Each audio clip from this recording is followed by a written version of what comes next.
There have been equivalent studies in Europe as well. People have studied churches in from the medieval Renaissance times and in the during the Spanish conquests and Islamic conquests of Spain and stuff like that. So there are studies of these things in other parts of the world.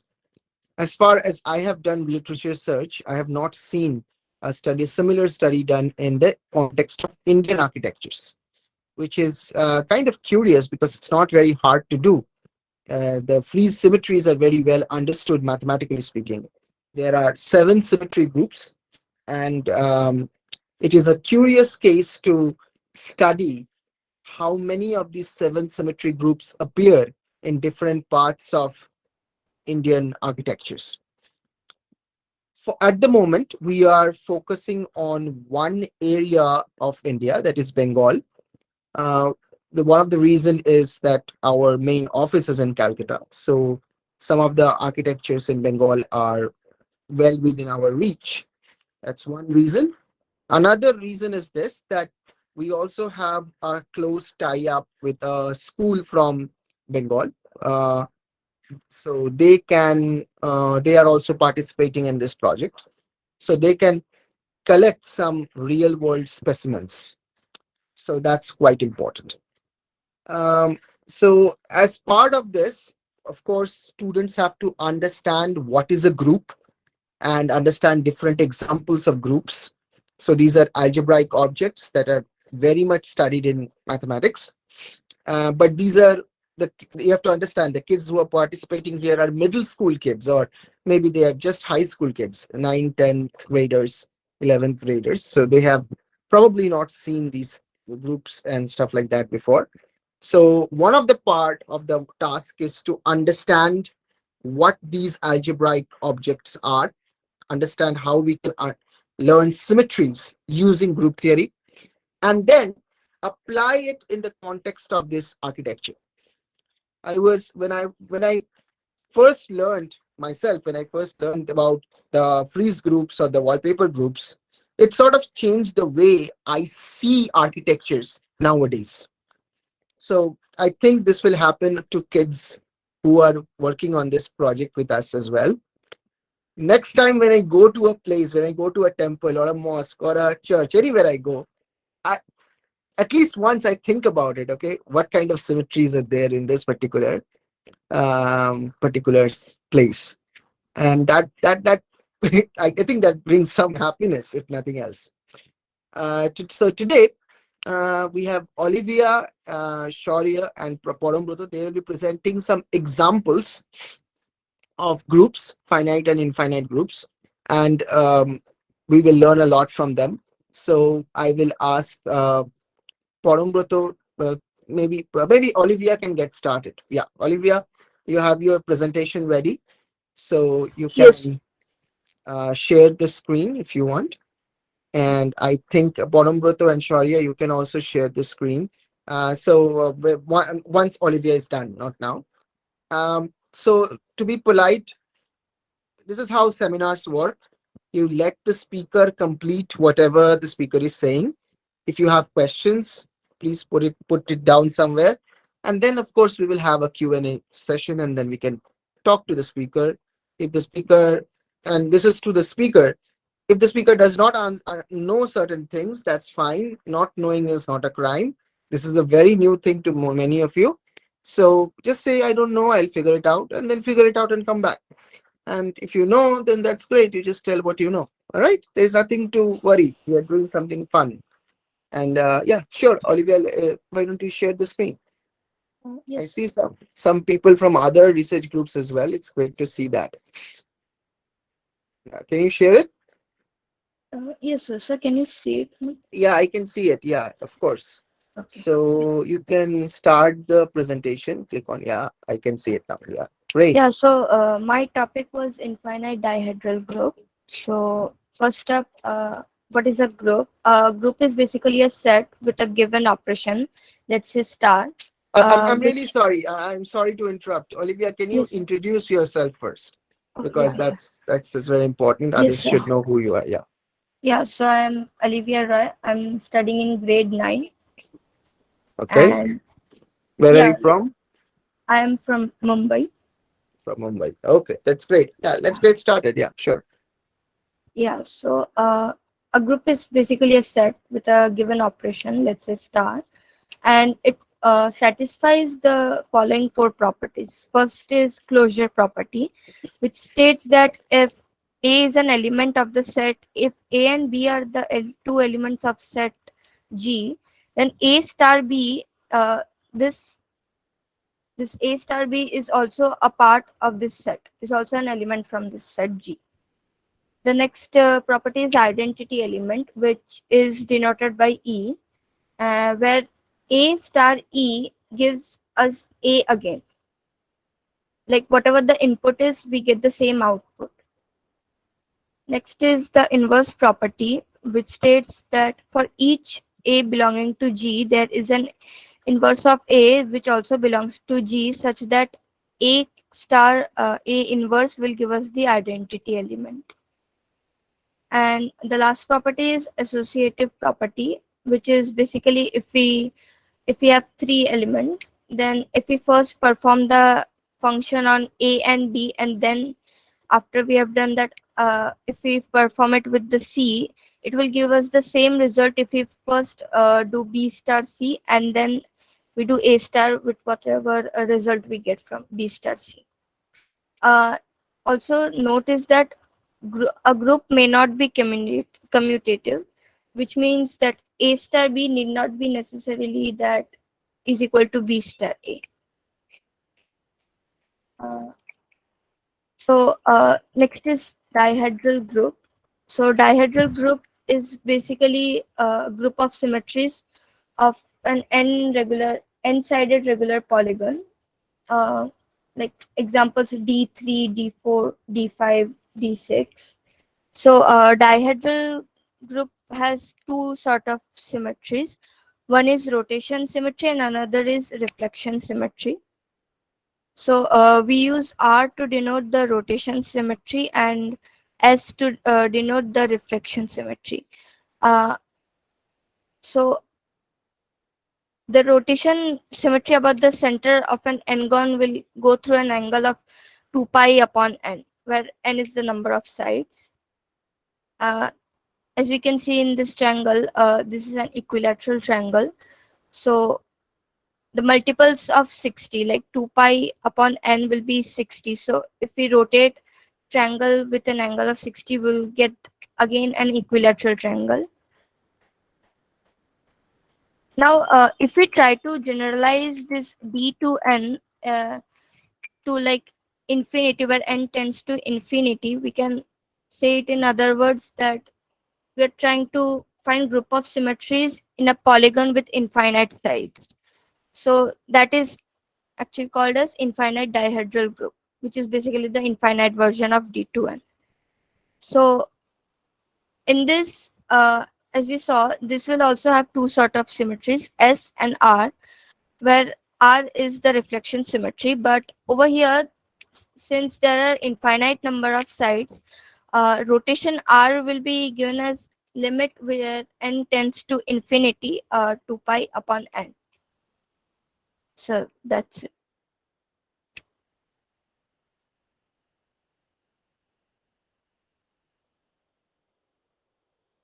Okay. Thank you, Olivia, for that. Thank you very much for this, for your presentation.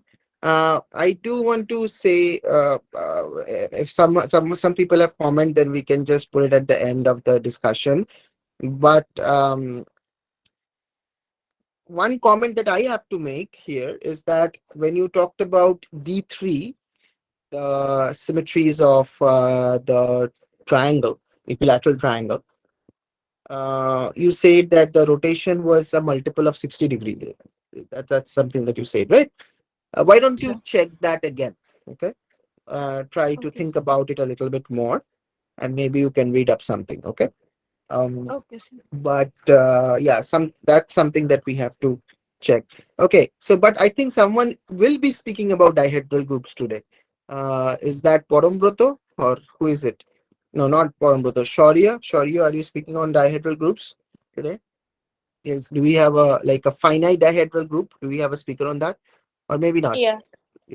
Oh, Shaurya is speaking on that. Okay, go ahead, Shaurya. Present your screen. And Okay. so thank you, Olivia, for that. Um, nice talk.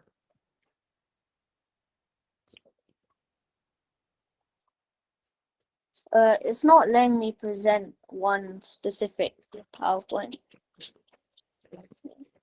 One specific what? like PowerPoint.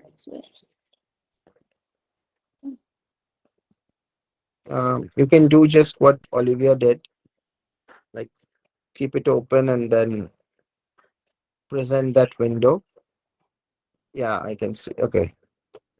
Yeah, that's great. And then you can start the slideshow. Yeah. Okay. So you can introduce yourself first and then yeah. Okay. I'm Shaurya. I'm studying in class 9 and I'm from England. So this is my presentation about the dihedral group of order 6. So D6 is the dihedral group of order 6, but it's also called the dihedral group of degree 3, and it represents the symmetry group of an equilateral triangle. And it denotes the set of all the possible transformations, so rotations, reflections, and then all the combinations of the two, so that the position of the triangle stays fixed. So a special property is that in the case of D6, every possible permutation of the triangle's vertices results in a transformation.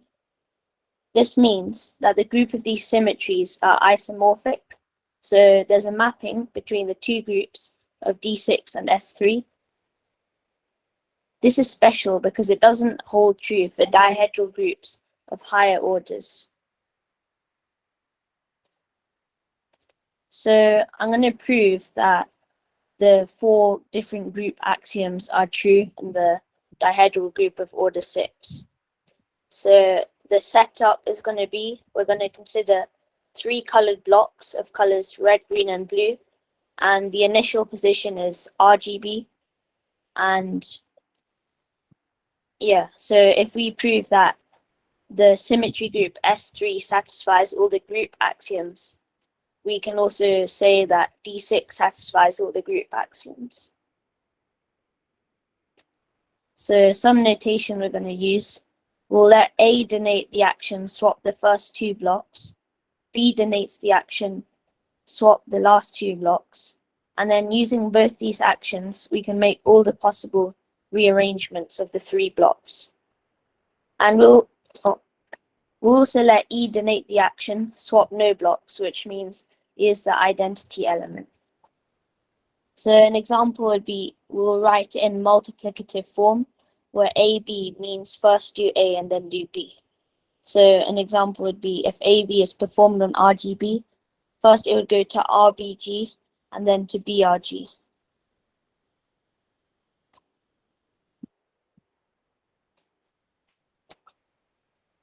So these are all the possible arrangements of the group.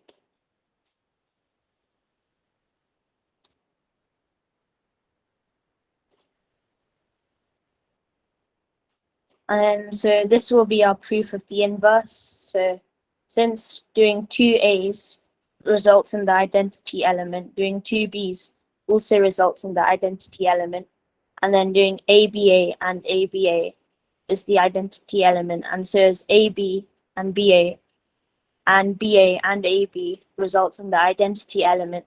So each of the above actions has an inverse, which proves the inverse property of the group.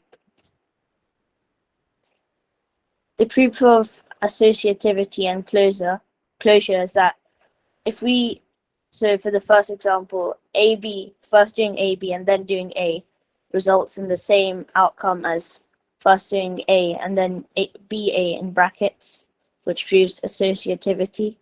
And then in the second example, since doing an operation on two members from the group results in BAB, which is another member from the group. We also show closure. And then proving the identity, we'll let C equal to ABA, D equal to AB, and F equal to BA, so that all the different operations are represented. And then we'll summarize all the operations in a table. And yeah, so the table's on the right, and this shows all the different group operations. And then if we look at the table, we see that non-equal, non-identity elements only commute if they are inverses of each other. Therefore, since the center of a group is the set of elements that commute with every element of the group, so the group is centerless because the center of the group only consists of the identity element. So that proves the identity. Thanks for listening. That'll be it.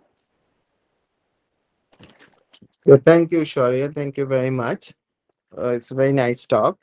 Again, I will just briefly comment only one thing, and that is when we are thinking about dihedral groups, this sort of things have a very strong geometric intuition, right? Because you are rotating the triangle about some center by some angle. That places the original triangle on itself. Yeah. And you rotate some more, and so what you presented is very nice. It has a very algebraic flavor, but it would have been also great if you added some of those, geometric flavored stuff. So maybe next time, that's fine. You can also use tools like GeoGebra or something like that, just to, because after all, it's just three reflections and three rotations, right? And a combination of those also brings us back to the same things again. But very nice. Thank you very much. Let's go to Porumbroto. Porumbroto, why don't you start your presentation?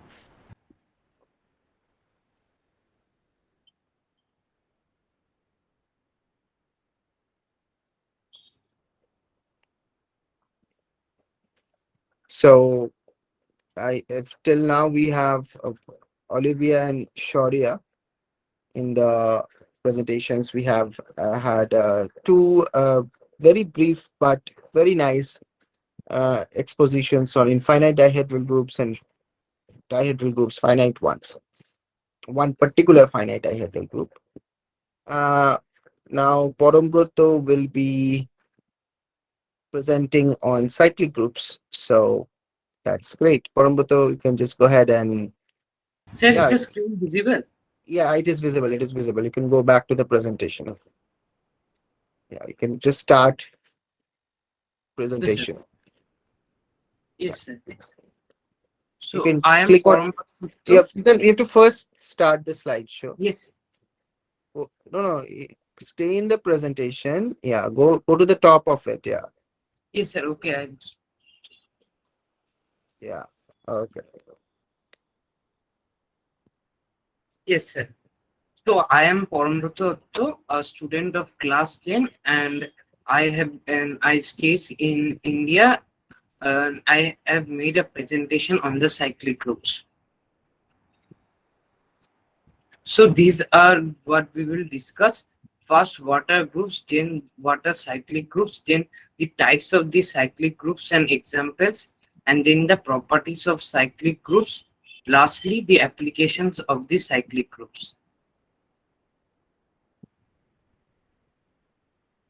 So, do you know that the group of symmetries of the boric acid has three elements because this molecule has three arms?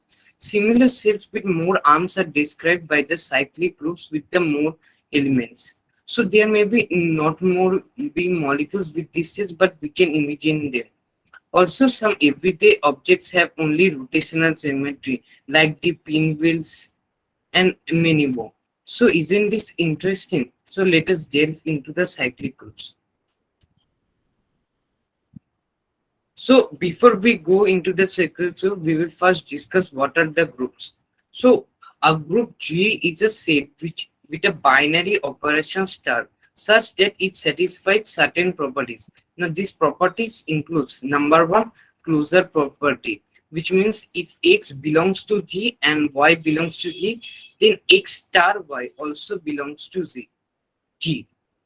Then the identity element which is being denoted by E, such that X star E equals to E star X, which is equals to X only. Now, if the operation is addition, then equals to 0, then equals to 0, as X plus 0 will give only X.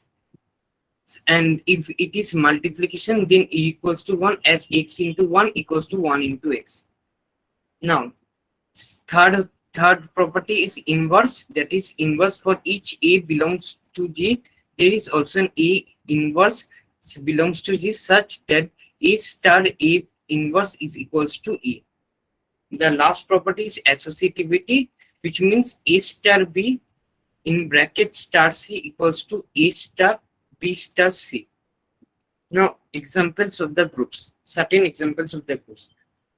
Here G is the group of base integers and the operation, let us say it is addition. So here the identity element will obviously equals to 0, and let us consider 1, which is whose inverse is -1. Similarly, the inverse of 2 is -2, 3's inverse is -3, and so on. Also, let us consider two numbers 2 and 3 on the addition of 2 plus 3 equals to 5, which also belongs to the set of the integers, set G only. Now, let us discuss cyclic groups. In group theory, a cyclic group is a group that is generated by a single element. It contains an element A such that every other element of the group may be obtained by repeatedly applying the group operation to A or its inverse, and this element A is known as the generator of the group. So let us consider G to be a cyclic group. Then G equals to G small g, and this G is the generator. So if the operation of the G is multiplication, then E equals to A to the a to the power -3, a to the power -2, a to the power -1, 1, a square, a cube, dot. So this group has been generated by the element A. Now, if the operation is the addition, then A can be generated by then the group generated by A is dot -3a, -2a, -a, then 0, a to a, and dot. So now we will go to types of the cyclic groups and its examples. So first type is infinite cyclic group. An infinite cyclic group is a cyclic group G such that all the powers of A are distinct. Like like the set of the integer, like the example a to the power -3, a to the power -2, a to the power -1, a this. And also under the addition, it is -3m, -2m, a dot. So another example is integers under in addition is an infinite cyclic group. Now let us come to finite cyclic group. A finite cyclic group is a cyclic group which satisfies these following conditions. Number one, it is both finite and the cyclic as well. And also number two, it is isomorphic to the group of integers modulo n for some positive integers. Now, every cyclic group is an abelian. Abelian means commutative. So, every cyclic group is basically a commutative group. Now, let us prove this. Let G equals to G be a cyclic. We can skip the proof. I think that's fine, but that's great. Yes, sir. Yeah. I think we can skip the proof. Proof is Okay. Oh yeah, that's okay.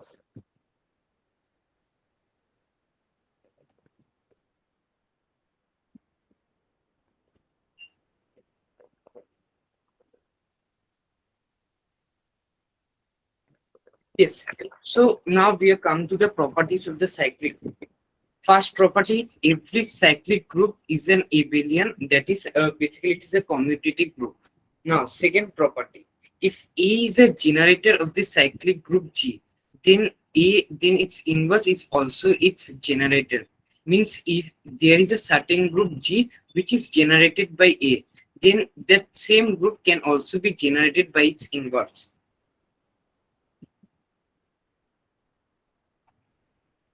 Number 3 point, order of a finite cyclic group is equal to the order of its generator.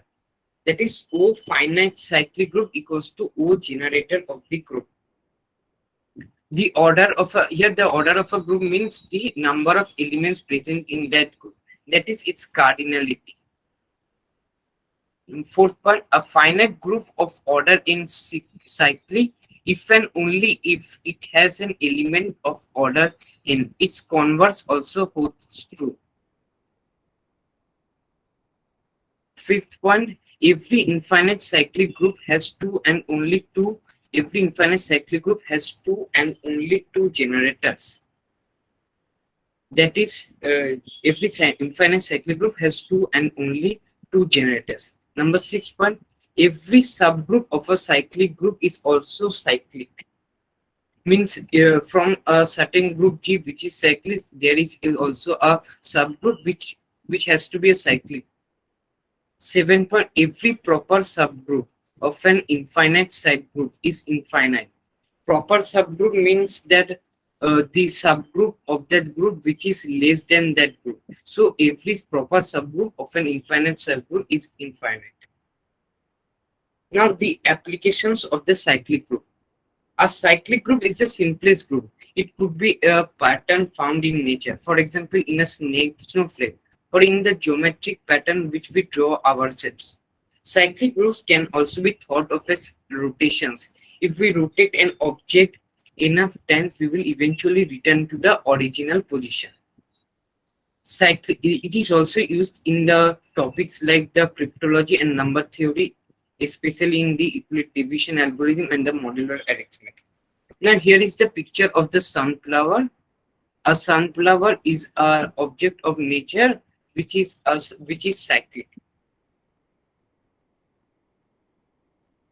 Also, there are some more examples of the, real life examples of the cyclic groups, like in the all the animals which exhibit radial symmetry are also cyclic. Like for example, the sea urchin, jellyfish. Here is also the picture of the sea urchin, and also there is another example which is the 90-degree rotation of a square. So if we rotate a square fast rotation, we 4 times, then in the fourth rotation we will be getting it back to the same position, and thus it is forming a cyclic group.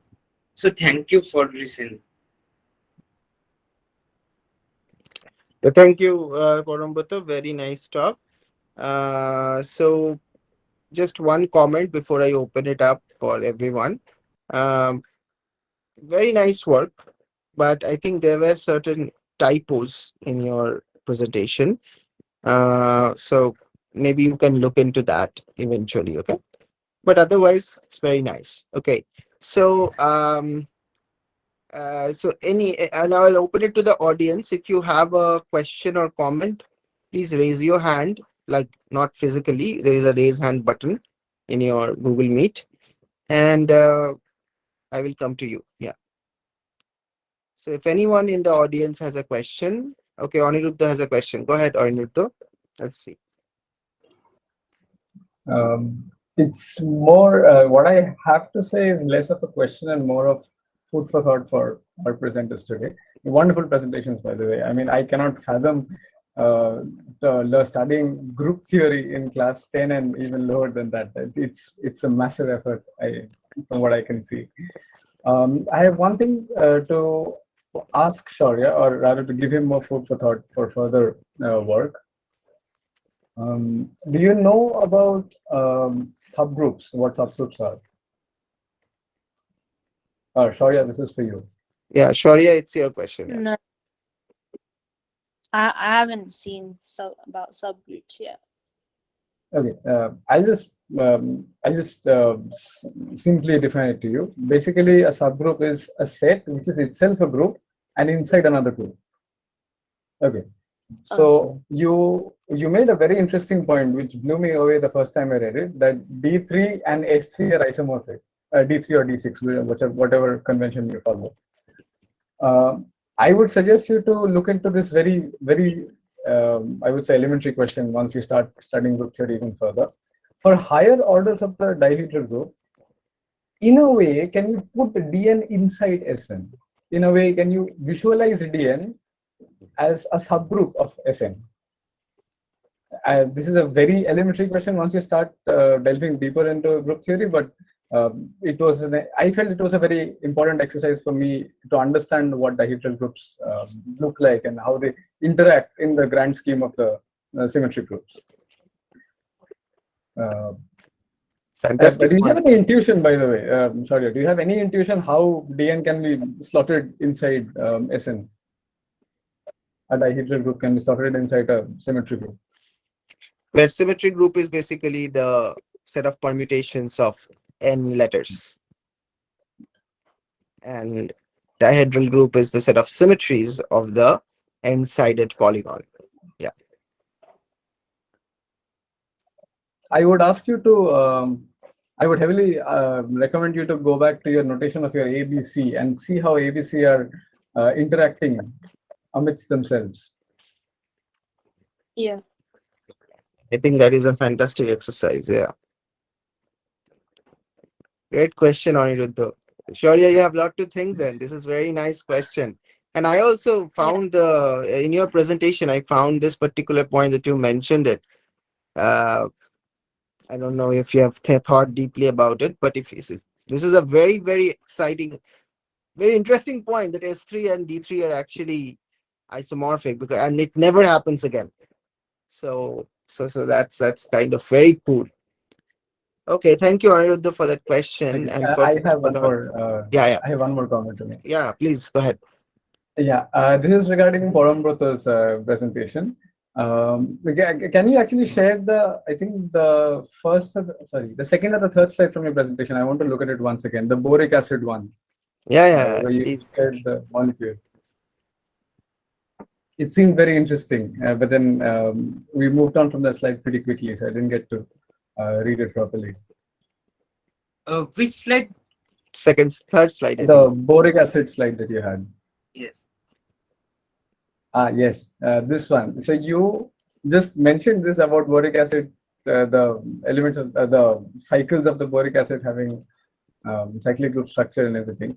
I would suggest you once you start understanding group theory even further, there is this very interesting talk by Arnab Chakraborty from ISI Kolkata. He gave this talk at Ramakrishna Mission Narendrapur just a few weeks back. Like it would be something like 6-7 weeks back, not even that much, I believe, where he talks about derived compounds. If you know, I hardly know any chemistry, but then my very limited knowledge of chemistry tells me that if you have a compound and then you shift the bonds of certain atoms to other atoms, you get derived compounds, and it's a very potent way of trying to come up with new compounds, which helps in cancer medication and all of that biology that I again do not understand. So what he does is he talks about how many wave compounds you can create out of one single compound, and there is a very I would say combinatorial way of looking at it, but also retaining a geometry on it, where we look at the cyclic subgroups of as in we look at the way we can form cyclic subgroups from permuting the elements of permuting the particular atoms along the bonds. And then that leads to a very beautiful algorithm that Polya had recommended as to how you basically create a recursion equation, and then you directly find the number of direct compounds you can get from one particular molecule. This is just food for thought. Again, I have nothing specific to say about that slide, but I would highly suggest you go through this talk. It's available on his ISI Kolkata webpage. It's I think only the PDF is available, not the video, but that boric acid slide is reminded me of this particular talk. I highly recommend not only you but everyone to go through this talk. He talks about two combinatorial methods, but we retain the geometry and then we do combinatorics on top of that geometry, and we make we basically look at the cyclic subgroups of dihedral groups and partition the number of molecules you can create, the partition the methods in which you can create different molecules, different derived compounds, and then you count. So that's about it. Again, wonderful presentations from all three of you. I mean, I cannot fathom studying group theory at such a young age. Massive props to you, all of you. Thank you. Thank you. That is a fantastic point. I mean, I will share the link with Professor Chakraborty's Will I stop presenting? webpage. Yeah, you can stop. Yeah, I can stop presenting. So I will share the link of Professor Chakraborty's webpage in ISI Calcutta. It's a treasure trove of many things. You can definitely check it out and learn from a great mind. I really love his books as well. Most of them are in a combination of Bengali and English. I always think that it's extremely useful to use one's own mother language, but in a way that is effective, as well as taking the strength of English or other languages. I mean, and Dr. Chakraborty has done it an outstanding job in that. So if you are a Bengali, you can definitely take advantage of that particular series of books. Okay, Dviti Maya has a question, so I see that raised hand. I Go will ahead. interrupt you 1 second, Yeah. one time, sir. I dug up the link of the PowerPoint Oh, presentation. you Should I already drop have in the it? chat? Yeah, please. Yeah, please do that. Yeah, Okay. that would be great. Okay, so that's the link. Yeah, please go ahead and check it out. I will also do that actually. I'll also click on the link so that I have it open in my browser. This is extremely important that we have an interdisciplinary sort of a mindset when we are doing mathematical science. I mean, originally these are all like the same subject, the subject of the universe, and then we changed it. Okay, so now let's go to Dviti Maya. Yeah. So yes, Yeah. please. So it's not of a question, it's actually a recommendation or a suggestion on the Okay. boric acid one. Yeah, so if Parambrata, I don't know if you have, but this group theory has a bit of correlation with organic chemistry. So if you should, I think, probably read on stereochemistry, and this group theory is actually used to determine how compounds react. So if there is a certain type of abelian group symmetry in a compound, and we can actually determine how we can how it reacts, and this is actually used in medicines and medical theories. So it's a suggestion, you can explore that, and it turns out to be very interesting. Yeah. Yeah, it's stunning how algebra can lead to such physical objects, understanding of such physical objects. It's fantastic. I do not know much about it, but I am always curious. So yeah, I'll definitely read the paper that or PDF that Aniruddha suggested. I think all of you will as well. So thank you all three of you for your work. Olivia, Parambrato, and Shaurya, one more time, a clap for them for their wonderful effort. Thank you for your work, and we will keep on working hard to learn more things, and in particular, studying the one-dimensional symmetries. We'll have to start collecting the specimens from different parts of temples in Bengal, and for initially we can work with normal pictures, but then we have to probably go to the places to get some high-resolution pictures so that we can actually write down an article, and I'm sure many people will be excited about it. Thank you all for joining in again. I see some other people from other research groups at Cheenta as well. Aniruddha, for example, Gwiti Maya, Bishruto. I'm missing some names maybe. But yeah, thank you for joining in. Those of you who are not even in some research group, it's great to see you here. We'll keep on in our quest for knowledge. Of course, we will work on questions that excite us, not some bluff questions. It's not just a presentation. We are curious about these questions maybe they are not very complex, they are just untouched. People have not touched them before. The mathematics is known, but maybe the application is not done yet. So it's curious in that way. All right. Thank you very much. Good night to all of you. Take care. Bye.